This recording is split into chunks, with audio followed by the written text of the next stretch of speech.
we've had very many briefings about all kinds of policy and upcoming motions. The point about this one is knowing the success of the healthcare review and the drive evermore to consider strategic issues from the centre, looking to the long term.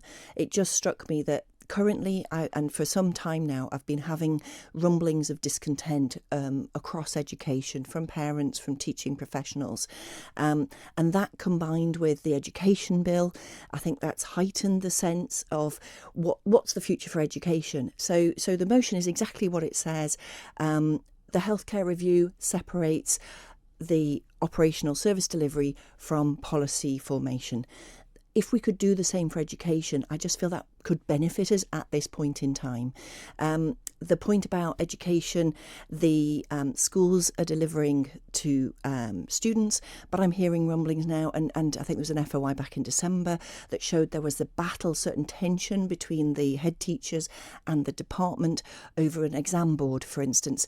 And there is a sense, what is the direction of travel? Where is this world-class education system we are seeking, we're told we have? Where is the evidence for that? And also, what's the future?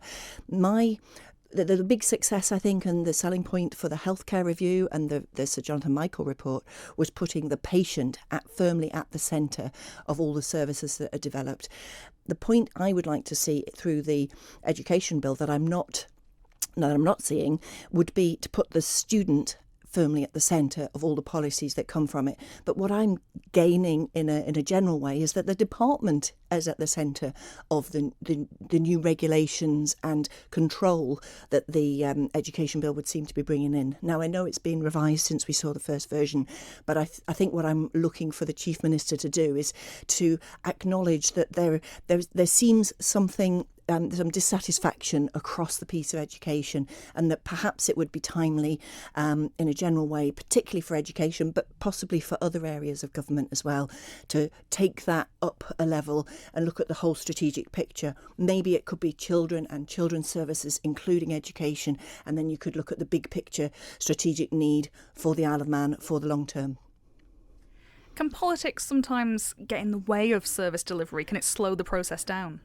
I think the issue is perhaps that the education department is both sort of looking at the governors and looking at the policies for education, the scholastic achievement, the regulation, the review process, everything, but it also delivers that. So I do wonder if you could just take a step back and look at the bigger picture, and also learning from elsewhere. Now, I know apparently there was a study trip many years ago that went to Finland, came back all fired up and said, we should definitely do this.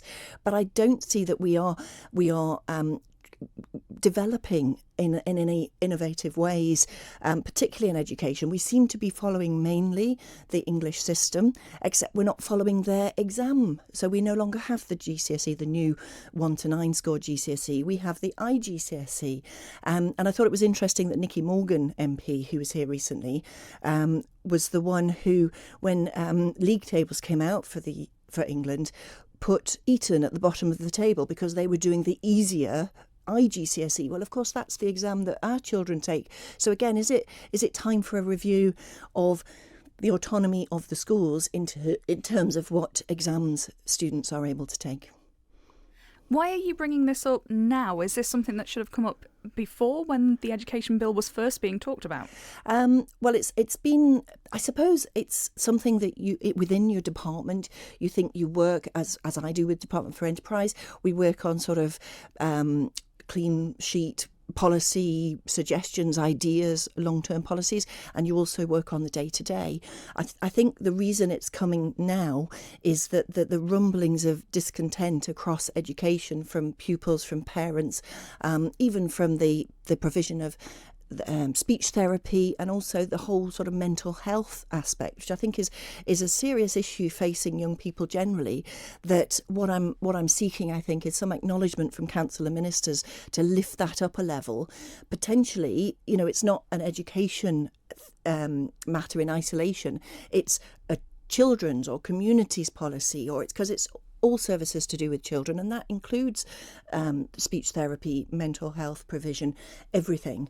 And I don't feel that, for me, and certainly for people, with either students at school or in the teaching profession, I think that there is definitely, especially now we have disputes registered and coming to the fore, I think the timing, that's coincidental, but I think the time is now that perhaps it's overdue for a debate, at least in Tynwald. Even if the motion isn't supported, it would be welcome to have a debate generally on the issues and to see whether any of my colleagues are also picking up on this negativity, dissatisfaction, and also from amongst ourselves, the will to do better and achieve more for young people, because that is the future of the island.